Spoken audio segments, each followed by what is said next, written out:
fantastic, fellas. Thank you. It made my spirit soar.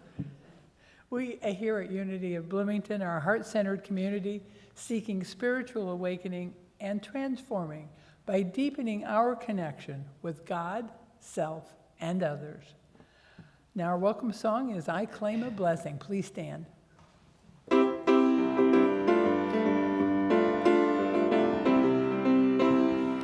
the morning when I get out of bed, I claim a blessing. I claim a blessing. I claim a blessing. Before I even lift my head, I claim a blessing. I claim a blessing. I claim a blessing. This is how I start the day, knowing good is on the way. I am claiming perfect health, love and laughter, friends and wealth. In the morning when I get out of bed, I claim a blessing. I claim a blessing. I claim a blessing. Before I even lift my head, I claim a blessing. I claim a blessing. I claim a blessing. With conviction undeterred, power of the spoken word. Take my life and redefine. Break the shackles of my mind. In the morning when I get out of bed, I claim a blessing. I claim a blessing. I claim a blessing. Before I even lift my head, I claim a blessing. I claim a blessing. I claim a blessing. I lift my thoughts to higher ground, knowing miracles are all around. Each day unfolds just as it should when I'm focusing on my good. Life is filled with opportunity. I wonder what good will happen for me. Ooh, I claim a blessing. Ooh, I claim a blessing. Ooh, I claim a blessing. Ooh, I claim a blessing.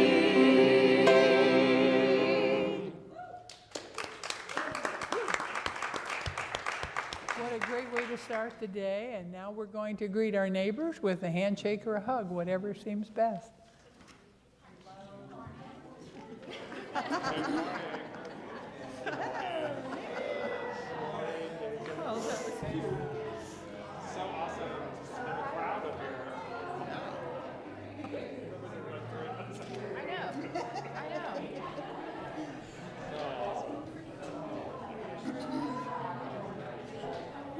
Yes and yes. That better?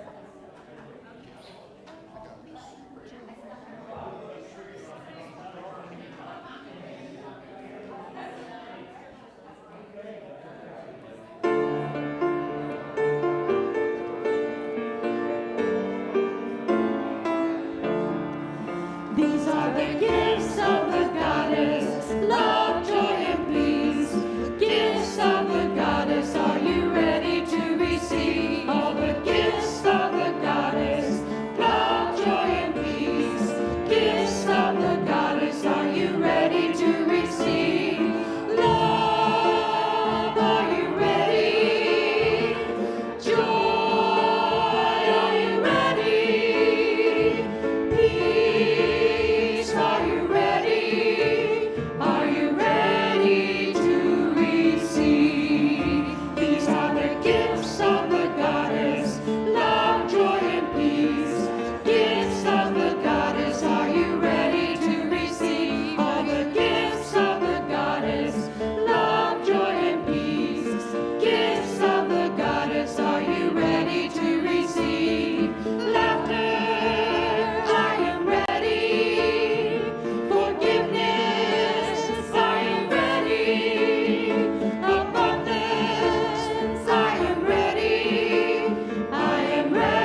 You may be seated. Unity of Bloomington is generating an abundant future in expansive alignment with Spirit. We lean deeply into truth principles, live our faith, and trust the process. Our greatest desire is to be abundant and attract those who value spiritual growth, including our next right minister. Now we have musical inspiration, the song Power by Unity of Bloomington Choir.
Thank you for that inspiration and that power. My pleasure now is to introduce today's speaker. You probably can already tell from the bulletin, if you don't know us, that it's my husband, Chuck Thompson. And I forgot to introduce myself. My name is Lynn. And just a little brief history. He prefers not to go through the jobs he's had and the places he's lived. So I'll just give you our history together briefly. And about 37 years ago, we joined our families. I was about 41 and he 52. And he had 3 grown children, and I had 2 teenagers that were teenagers.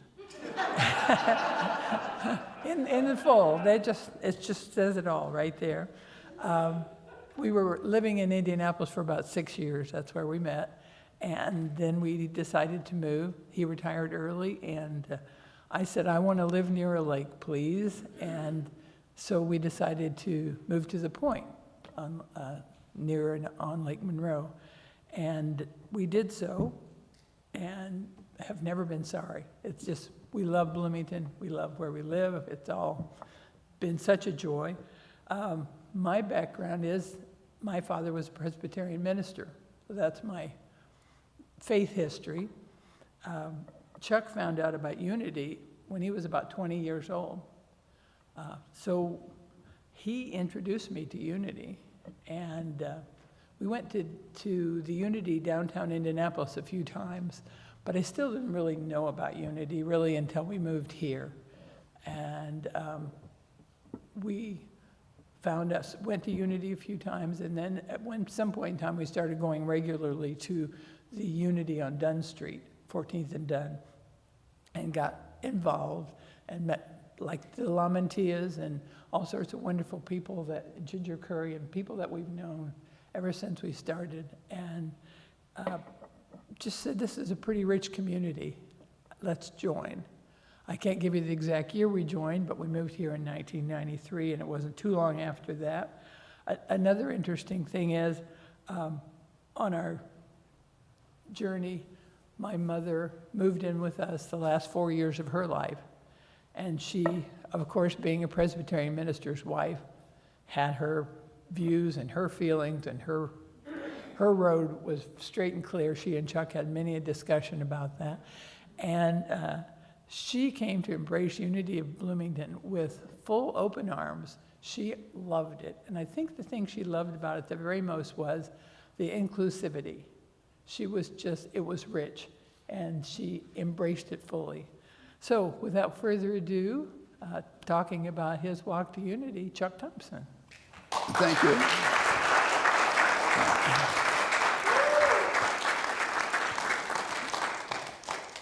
Thank you all for coming, you who are here, you who are up there, and this music this morning makes me feel like you'll get something out of it. If it's not from me, it's going to be from them. And one other thing I'd like to mention before I get started.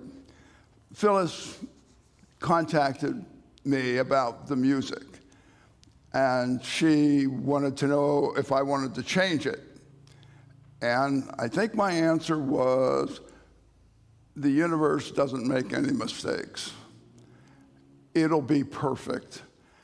And if you looked and listened to those first two songs, it is my life. It is really what I think and believe. And I know what it says on here, but there's no time in 20 minutes to get to the great mystery. But I do believe you have to believe in its intelligence and allow it into your life, and it'll change your life. I believe that with all my heart, and my life kind of portrays that for me, if not for you. Okay, 20 minutes, 10 after. Well, it was impressed on me, and I want to hold to it. I was born in Evans City, Pennsylvania in 1934, in an October day, a little later in October than this. And you don't need to do the math, I'll be 89 years old, so I'm an old guy. I was baptized by an Orthodox minister, but I didn't see a church until after I was out of third grade. We had traveled to Evans City or to Zelienople or to the farm, but my mother wanted to live close to her mother. And so after third grade, my brother was finishing first grade, we moved to Evans City. And when we got there, my brother and I were the only two children in town who hadn't been born there. And my mother thought she'd get us into Sunday school so we could meet new people. And we met new people, but they weren't very comforting with having new people, which worked out almost perfectly because we got to spend the summer at the farm. And it's at the farm that I really learned to live, I think.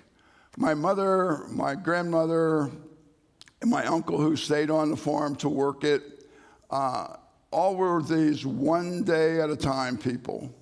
There was no tomorrow. There was only today. Because what had to be done today had to be done today. And those of you who have a garden or have a farm, you know that you do not control the weather controls you. And Grandma used to say all the time, if God wants it, it'll happen. If God doesn't want it, it won't happen. And don't complain about it because you got nothing to say. All good news for me because I was a mouthy kid.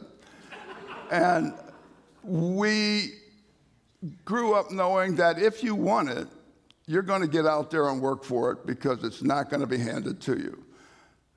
And so the summer I was 11 years old, I got a job at the McCallum greenhouse, 20 acres under glass. Flower business was different in the 1940s. I worked 50 hours a week, 40 cents an hour. I was not unemployed until March 1993 when I retired. I worked every summer, whether I was going to school or not, and I worked sometimes going to school. That's how I finished. I had a full-time job. So you can do it. You just have to do it. In school, I moved through school. It was easy. When I got to 9th grade, I was now eligible to go out for school things. They couldn't keep me back. I made the football team and the junior varsity basketball team, and football became my way out. I had a football scholarship to a small school in southern West Virginia. I made the football team as a freshman and played both ways back then. Started as a sophomore, played both ways. But the only thing that I really remember is a Christmas party. The school had kind of a tradition where all of the money from the vending machines that was profit was used for a Christmas party for children in the area.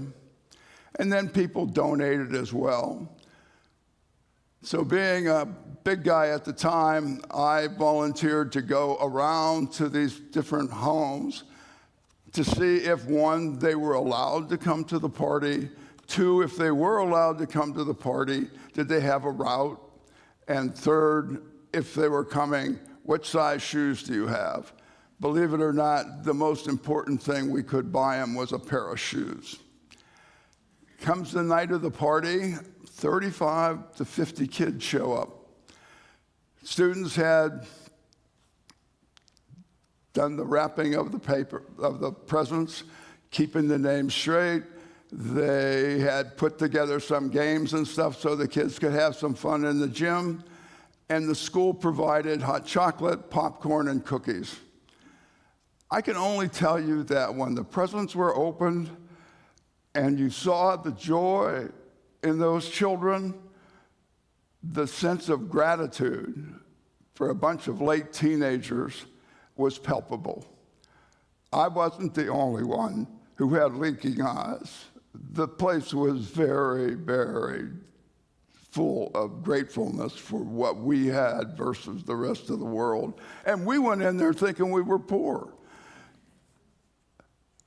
I left school after my sophomore year because it became pretty clear to me that I wasn't cut out to be a high school chemistry teacher or a football coach. Once you don't play, everything else is miserable for me, at least. So with the rest of my family, I just volunteered for the draft. And that Christmas, Rose Gale, who's very active in the Pittsburgh Synod of the Unity Church, she had a gay son who was a minister at the Unity School, gave me a book about unity. And it kind of changed my life because my big problem with the Lutheran Church, still my big problem with the Lutheran Church, is that every Sunday you have to announce in this prayer as part of the liturgy that I am a born sinner. And starting back when I'm going to go into 4th grade, I didn't know what the heck that was. I did learn what it is in Unity, but the book said God loved me. And I took that idea that God loved me and everything could be all right into the Army with me. I got married when I was in the Army. We had a child while I was in the Army. And everything I ever wanted worked out. It isn't that there weren't downs as well as ups, but it turned out good for my family, however it happened. got out of the Army, and we wanted to go back to Evans City.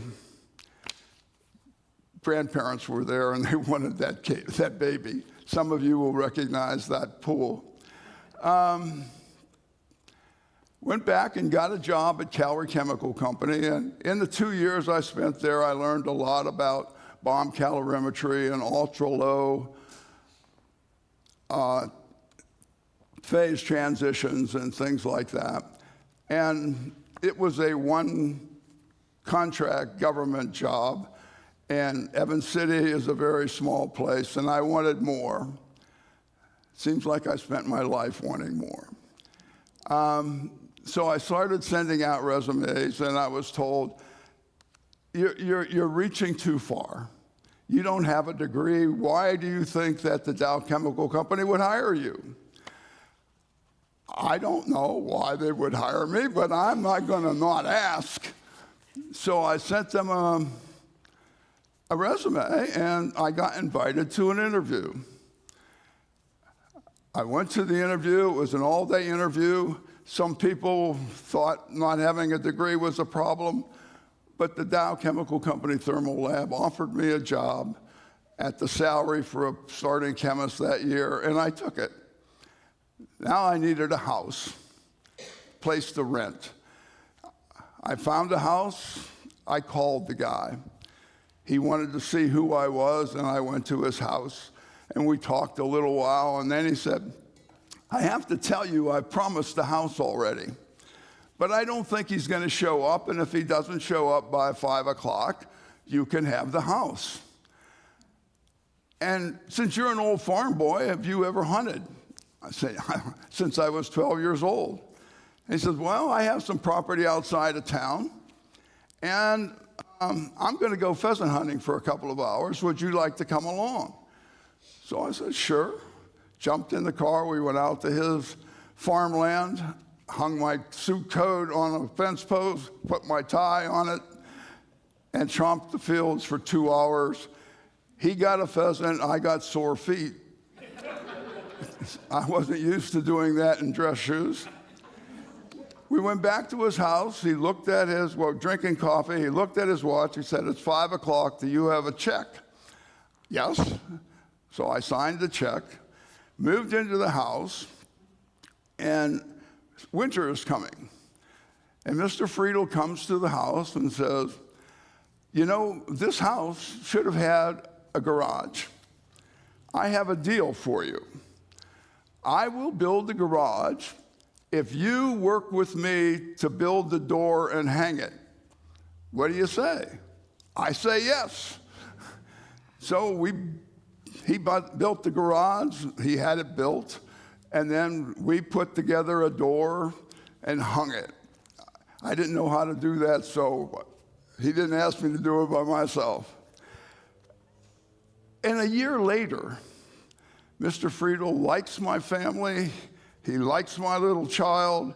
He comes to me and he said, you know, you got to own this house. Would you like to buy it? And I said, yeah, but how? You know, I'm 2 years into this job and I don't have the money to buy it. And he said, well, it's not going to cost you any money. I'll hold the mortgage at this rate, which happened to be the going rate in Midland at the time. You continue to pay rent, and you will gain equity. Well, again, I said yes. Things just kept falling into place. At the Dow Chemical Company, I started in the thermal lab and was relatively successful, I guess. I asked to be moved to product development because it was a little more interesting to me. So I started in October of '59. In the winter of '64, I was offered a group leader's job. I took it to solve some problem in Palispan. And the summer of '65, Central Michigan summer school had 2 classes that I needed to graduate.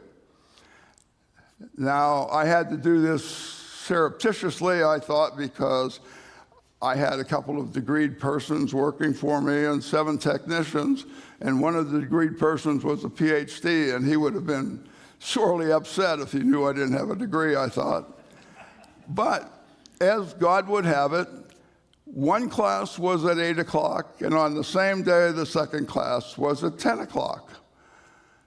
So I signed up for summer school for those two, went into my office, talked to the secretary, and marked meetings for 3 mornings a week for summer school. And I graduated in August to no fanfare. And in fact, the only time I ever heard about my degree was in 1968. I was in a different department and solved an aspirin problem and got promoted. And simultaneously, Dow had decided to create a new job between group leader and lab director, and they called it a research manager. So they put out a notice explaining the new job and the 3 people who were going to take those new jobs. I was one of them, and it said in the thing that I graduated in 1965. And I had a cascade of people asking me, was I going to get them to write a retraction that they had made a mistake, that I was graduated in 1955. That would have been nice, but it wasn't true, and all I did was shake my head and walk away. Unity really came into focus. I learned about the Unity Church in Bay City in 1961. Sunday morning, I go over early by myself because I don't know what I'm getting into. When I find the address, it happens to be a log cabin owned by the AA group. I walk in, and Mrs. James is 4'9", ebullient, all energy. She was the bunny before there was a bunny. And she said, "Oh, welcome. You could help by emptying the ashtrays and the wastebaskets. Someone else will sweep the floor, and then we can set up the chairs." And that's my first Unity in Bay City. But she was such a speaker. She could just drag you in. And so I didn't know it, but there were a few people looking for a small church that they could buy. And we were averaging 35 people a week.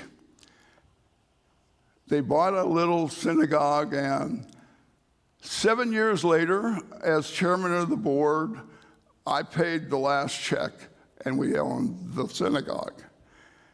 Mrs. James taught many, many things. But the simple things are the things that I believe are the most important. Because if you do the simple things every day, you will get a reaction from people. And the reaction will be positive. And somehow, positive reactions from people you know and from people you don't know soften your heart, at least mine, and put me in a position where I can go deeper and know more and be a better person. The first thing she taught me is that sin is an archery term. It means you missed the mark. And what does a mature, good archer do when they miss the mark? They look in a mirror. I'm the only one that loosed the arrow. I have nothing to do but run it. One of my arrows that I have worked, didn't work so hard on when I was working, but I've worked hard on since, is this mouth of mine, which tends to sometimes be very sharp. And I've worked hard because that arrow has pierced me more than it's pierced anybody else. The other thing that was very helpful today, very helpful when I was working, is to remember that whatever you push against pushes back. How many times have you had a conflict that was a nothing conflict because you pushed to be right and they pushed to be right? You push and it pushes back. perhaps the most important because I've used it a lot, is to take 10, 15, 20, 50 seconds when something happens that kind of rocks you a little bit, and know to be still and know that I am God. Every time something has happened and I do that, it works out okay. You know, I can think of times like each of my 3 kids wrecked the car for me. And before I did anything else, I went inside to say a prayer that all would be well. None of them were ever hurt. No one was ever hurt. And I became semi-famous with a small group of people in Midland and in Tulsa by constantly preaching that if you can fix it with money, it's not very important. It's the things you can't fix with money that get at your heart and tear at your soul. Fixing it with money is nothing. So, we're not going to talk about the great mystery because the great mystery really is, how do we fit into all of this? Because all of this is not asking us how to do it. It's doing it every day. And our job is to fit into it. So I try to remember that every interaction with another human, an animal, or a plant has the potential to be divine. We've all had these interactions with other people. Some people say, well, I just fell in love. It was the thing. But isn't that a divine happening? I'd like to think, after marriage, many people say, well, the devil made me do it. But it was a divine thing to begin with. So you have to be generous with your smile, generous with your kindness, generous with your caring, and with your time. I am constantly amazed because one of my things I've had people try to protect their children because they don't know me. But I love to look at babies because if you can look at a baby and smile, you'll get a reaction. It may just be that they lock right onto you. They lock right onto you. And I know when my grandchildren came and they locked right onto me, I was semi-afraid because they could see my soul. I was sure they could see my soul, and I wasn't proud of everything in my soul. And I've worked hard to get to the point when I might be able to do that. So you need to do those kinds of things, in my opinion.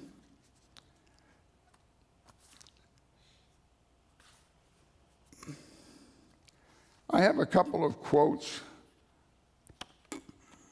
that I want to use. Some of you are old enough to remember old Leo Buscaglia. Too often we underestimate the power of a touch, a kind word, a listening ear, an honest compliment, or the smallest act of caring, all of which have the potential to change a life. And I love this little poem and was surprised by who wrote it. I wish it had been me, but it wasn't. It was only a little smile, and a little it cost in the giving. And like morning light, it scattered the night and made the day worth living. F. Scott Fitzgerald. We don't need bands and we don't need groups. What we need is connections. Connections make the world go round. And a good way to get a connection is smile. Be kind. Be generous. Maybe that is the mystery. It's so simple that it becomes difficult to do because it becomes difficult to believe it could be that easy. I'm not sure I know. But thank you for listening. Thank you that nobody ran out. Thank you for being here. And thank you out there for listening. Bye-bye.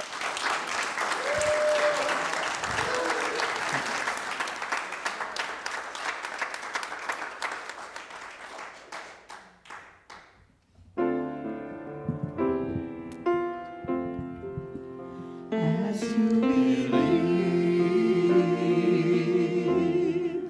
you will receive. As you believe, you will receive.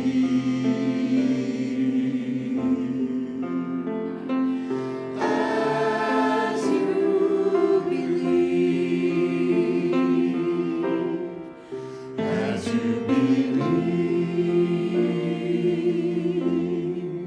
you will receive. As you believe, you will receive.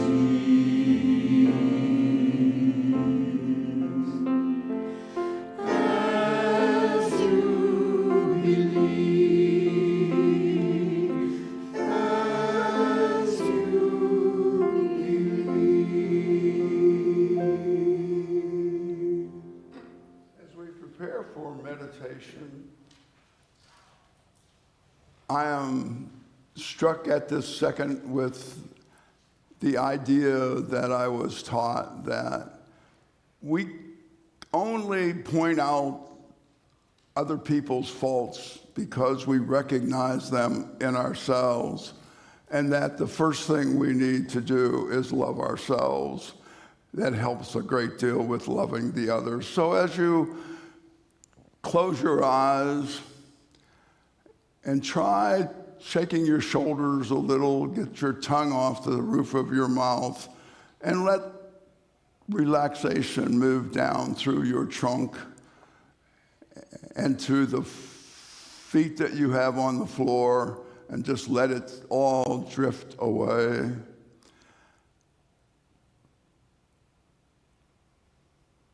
And find that peaceful place within you.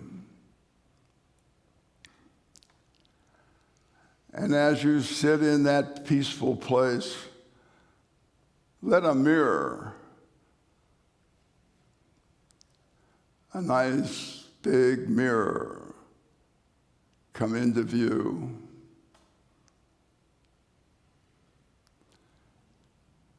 And see yourself in that mirror.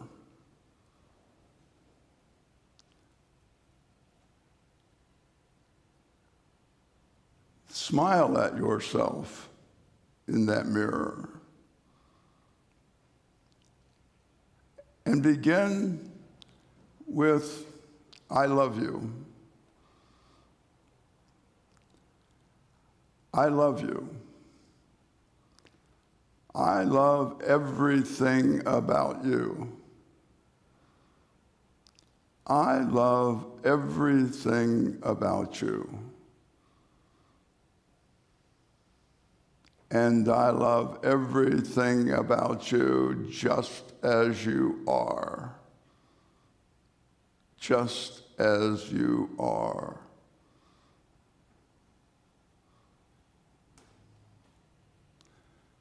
And if you can,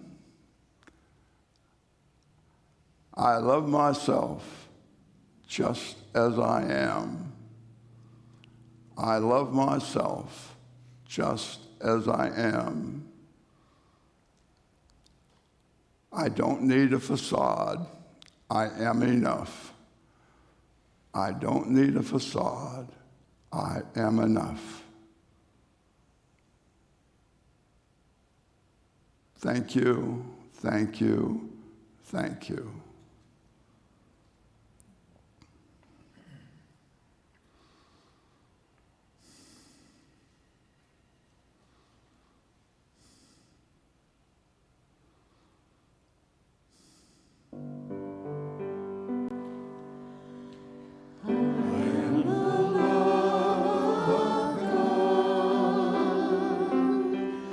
I am the love of God.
I'd like for the greeters to come forward to collect our, as we say, our abundance affirmation together.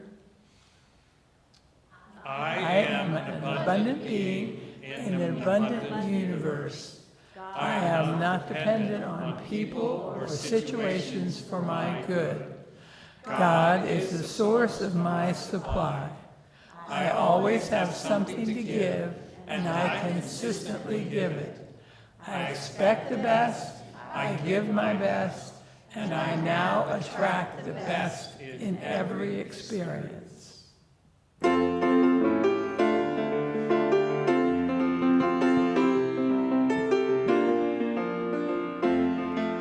This little light of mine, I'm gonna let it shine. This little light of mine, I'm gonna let it shine. This little light of mine, I'm gonna let it shine. Let it shine, let it shine, let it shine. Everywhere I go, I'm gonna let it shine. Everywhere I go, I'm gonna let it shine. Everywhere I go, I'm gonna let it shine. Let it shine, let it shine, let it shine. This little light of mine, I'm gonna let it shine. This little light of mine, I'm gonna let it shine. This little light of mine, I'm gonna let it shine. Let it shine, let it shine, let it shine.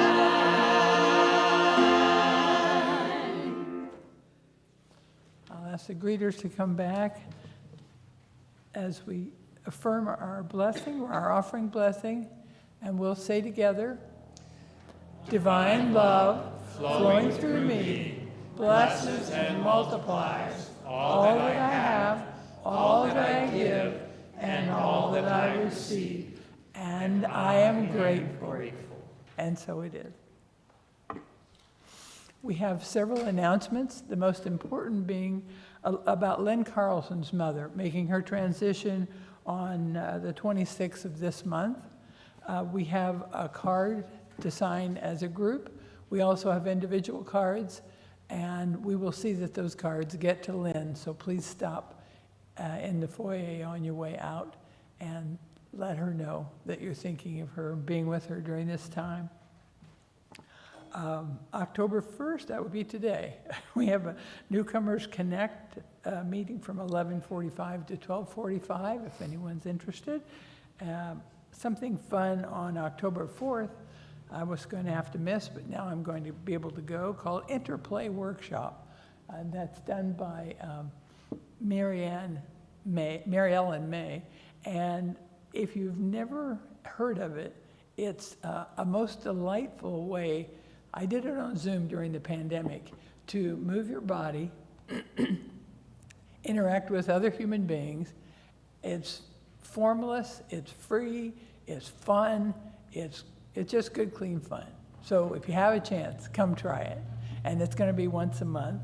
And Mary Ellen went through schooling to offer this to us, so I highly recommend it. It's just, if you can just let go and enjoy.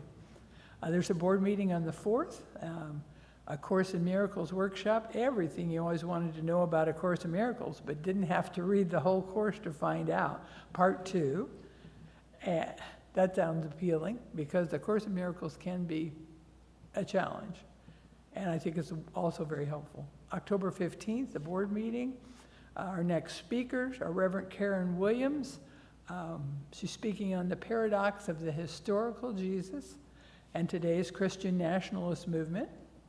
Then on the 15th, we have Kimberly Hughes speaking about journeying into heartfulness, connections, and confessions.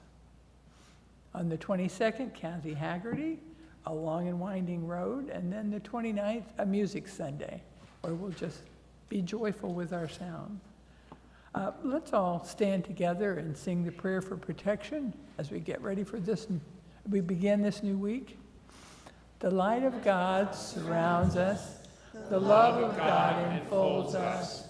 The power of God protects us, and the presence of God watches over us. Wherever we are, God is, and all is well. Now we form a circle and sing, "Let There Be Peace on Earth."